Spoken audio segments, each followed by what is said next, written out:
Merci, bonsoir à tous. Merci déjà à tous d'être là ce soir, c'est formidable pour ce premier événement de Salon Industrie de Cléo. Donc ce soir, la table ronde, elle sera sur deux thèmes, sur l'industrie du futur 4.0, c'est-à-dire la transition numérique, et puis l'industrie du futur 5.0, la responsabilité sociétale des entreprises, ou comment remettre l'humain au cœur de l'entreprise, et notamment de l'industrie. Juste avant, j'aurais aimé quand même un tonnerre d'applaudissements pour Nadia et Julie, qui ont quand même œuvré, et je pense qu'elles méritent vraiment le maximum de bruit ce soir.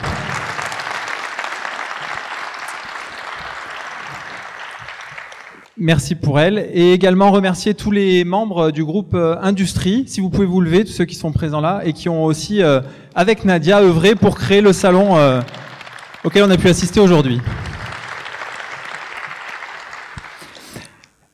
Merci à tous. Pour préparer cette soirée, les membres du groupe Industrie ont décidé de me laisser le micro. Et autant vous dire que c'était une grave erreur. Parce qu'une fois que j'ai le micro, eh ben, j'ai pas forcément l'intention de le laisser aux autres. Donc je vais me permettre de faire une petite introduction pour se mettre en jambe avant d'accueillir nos invités. Et j'aimerais vous parler ce soir un petit peu de littérature. Alors pourquoi la littérature? Eh ben parce que moi, dans la littérature plutôt romanesque, hein, des histoires d'aventure, voilà, les romans qui nous amènent dans des endroits fabuleux. Et en fait, j'aurais aimé parler de littérature parce que je vois trois niveaux qui se rapprochent par rapport au sujet de ce soir, c'est-à-dire l'industrie du futur. Le premier niveau, c'est le niveau des auteurs, des écrivains. Ce sont ceux qui vont imaginer, qui vont être les visionnaires, comme on peut en avoir dans l'industrie. Ensuite, il va y avoir le deuxième niveau. Ce sont les protagonistes, les héros, les héroïnes, qui eux vont vivre les aventures, nous partager leurs aventures et nous inspirer. Le troisième niveau, qui est aussi important que les autres, c'est le niveau des lecteurs. Et en fait, les lecteurs, ce sont les vrais créateurs. Pourquoi je dis que finalement ce sont les lecteurs qui sont les vrais créateurs, alors qu'on pourrait imaginer que ce sont les auteurs, les écrivains? Eh ben non, parce qu'en fait, les écrivains, ils nous emmènent dans un univers, ils nous décrivent avec leurs mots ce qu'ils ont envie de nous transmettre. Les protagonistes, eux, vont vivre les aventures, vont nous inspirer.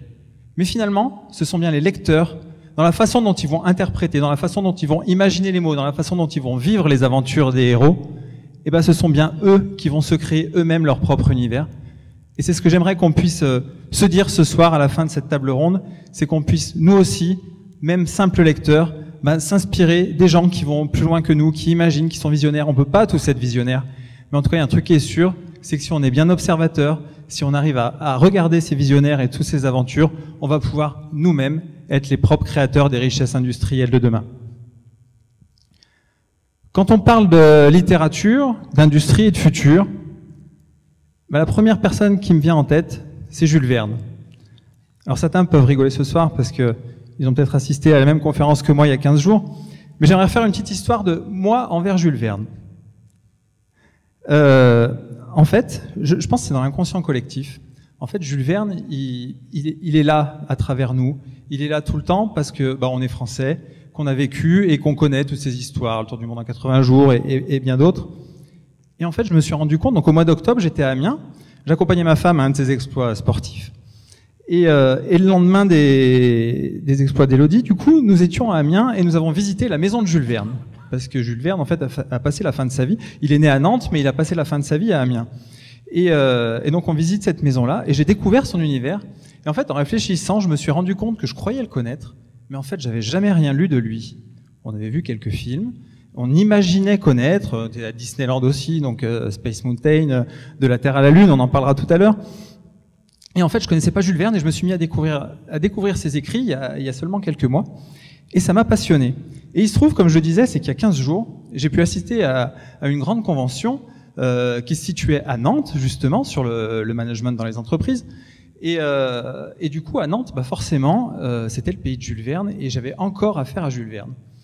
Et du coup, c'est ce qui m'a fait penser, pour parler de Jules Verne ce soir, c'est ce qui m'a inspiré, parce que j'avais commencé, du coup, le livre De la Terre à la Lune, avant de partir à Nantes. Du coup, j'ai fini, bien sûr, en revenant. Et j'ai trouvé ce récit passionnant, et pas forcément par rapport à l'épopée, mais vous allez voir tout à l'heure, je vais vous en lire quelques extraits, et pourquoi ça m'a passionné. Ce que je trouve intéressant chez Jules Verne, c'est que tout le monde pense que c'est un visionnaire, qu'il imagine le futur. D'ailleurs, c'est remarquable, hein, parce qu'il écrit dans les années 1800, et finalement, il y a des choses qui peuvent se réaliser après quelques décennies, voire siècles plus tard.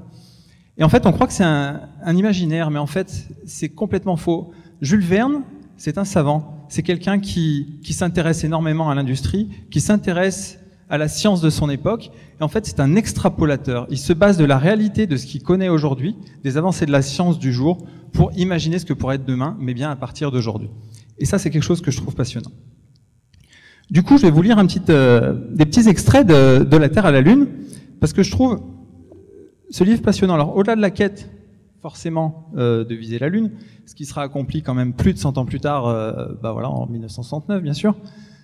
Mais ce qui est intéressant, c'est voilà, c'est tout le projet. Donc en fait, je vais vous raconter rapidement l'histoire pour ceux qui ne la connaissent pas.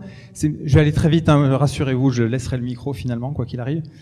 Donc c'est Monsieur Barbicane qui est président du Guns Club, donc un club de tir, et qui se dit bah tiens, on va lancer un boulet sur la Lune. Donc l'objectif c'était de viser directement la Lune. Bon, je vous passe toutes les histoires, les péripéties souvent techniques et industrielles bien sûr.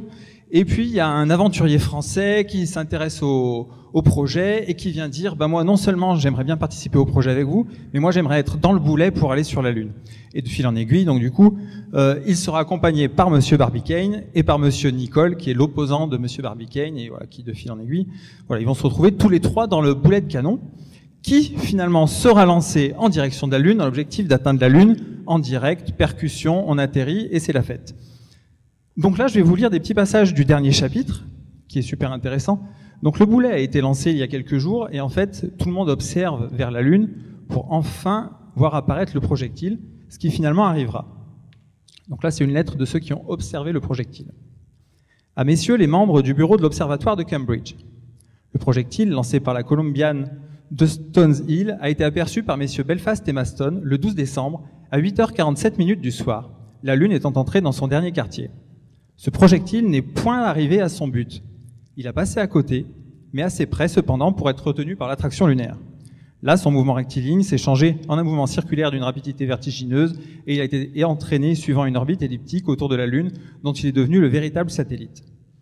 Ce que je trouve passionnant dans ce passage-là, c'est qu'en fait on découvre, à la fin du livre, que tout ce qu'on a vu avant, tout ce qu'ils ont fait avant, bah, c'est pour rien parce qu'ils ont raté leur but. J'étais hyper déçu. Moi je m'attendais à un happy end, on atterrit sur la Lune, on se fait des bisous, on plante le drapeau et puis voilà, fin du livre. Et ben non, finalement en fait ils n'ont pas atteint le but. Et je trouve que c'est ça qui est intéressant. Je vous lis un petit passage qui est un tout petit peu plus loin. Que de questions soulevait ce dénouement inattendu. Quelle situation grosse de mystère l'avenir réservait aux investigations de la science. Grâce au courage et au dévouement de 3 hommes, cette entreprise, assez futile en apparence, d'envoyer un boulet à la Lune, venait d'avoir un résultat immense et dont les conséquences sont incalculables. Les voyageurs, emprisonnés dans un nouveau satellite, s'ils n'avaient pas atteint leur but, faisaient au moins partie du monde lunaire. Ils gravitaient autour de l'astre des nuits et pour la première fois, l'œil pouvait en pénétrer tous les mystères. Les noms de Nicole, de Barbicane, de Michel Ardan devront donc être à jamais célèbres dans les fastes astronomiques, car ces hardis explorateurs, avides d'agrandir le cercle des connaissances humaines, se sont audacieusement lancés à travers l'espace et ont joué de leur vie dans la plus étrange tentative des temps modernes. Et ça, c'est vraiment intéressant. Déjà, ça soulève, déjà en 1865, c'est-à-dire plus de 100 ans avant la conquête de la Lune, ça soulève aussi le problème de la conquête et de la quête de la science. C'est-à-dire à quelle utilité peut avoir d'aller sur la Lune, mais même dans les années 50, dans les années 60, c'est vrai que pour le commun des mortels, au-delà du fait que ce soit un exploit extraordinaire, ça peut paraître, comme il le dit ici, futile de dépenser des sommes astronomiques, le jeu de mots, pour finalement aller conquérir la Lune. Qu'est-ce que ça va nous apporter au quotidien? Et en fait, c'est ça tout l'intérêt, et c'est ça tout le génie, je trouve, dans ce livre, c'est que plutôt que de finir en happy end, en fait, l'intérêt, c'est pas dans l'objectif, mais c'est dans tout ce qu'on va accomplir et créer pour atteindre cet objectif aujourd'hui. Et quand bien même on n'atteindrait pas notre objectif, évidemment, le progrès aurait quand même été accompli. Je vais juste vous lire la toute fin du chapitre. Alors je ne veux pas spoiler. En même temps, je suis pas sûr qu'on puisse spolier un écrit de 1865. Donc je vais vous lire la toute fin du chapitre. Donc là, c'est Waston, c'est un ami de Barbicane qui en voyant le projectile, se dit j'espère que mes amis ils vont revenir en vie. En même temps, il a tellement confiance et foi en eux qu'il est optimiste. Nous correspondrons avec eux, disait-il, à qui voulait l'entendre, dès que les circonstances le permettront. Nous aurons de leurs nouvelles et ils auront des nôtres. D'ailleurs, je les connais, ce sont des hommes ingénieux. À eux trois, ils emportent dans l'espace toutes les ressources de l'art, de la science et de l'industrie. Avec cela, on fait ce qu'on veut et vous verrez qu'ils se tireront d'affaire. Juste, je vais vous répéter, à eux trois, ils emportent dans l'espace toutes les ressources de l'art, de la science et de l'industrie. Avec cela, on fait ce qu'on veut. C'est quand même une conclusion magnifique. Et c'est pour ça que ce soir, je vous invite à suivre les aventures justement de deux aventuriers de l'industrie ligérienne. On va tous prendre ce soir notre position de lecteur pour se laisser guider et influencer par ces aventuriers pour que demain, en pensant à l'avenir, nous soyons les créateurs d'aujourd'hui. Je vous demande, sous un tonnerre d'applaudissements, d'accueillir Monsieur Dominique L. de Nexter et Olivier Blanc de Samoutiage.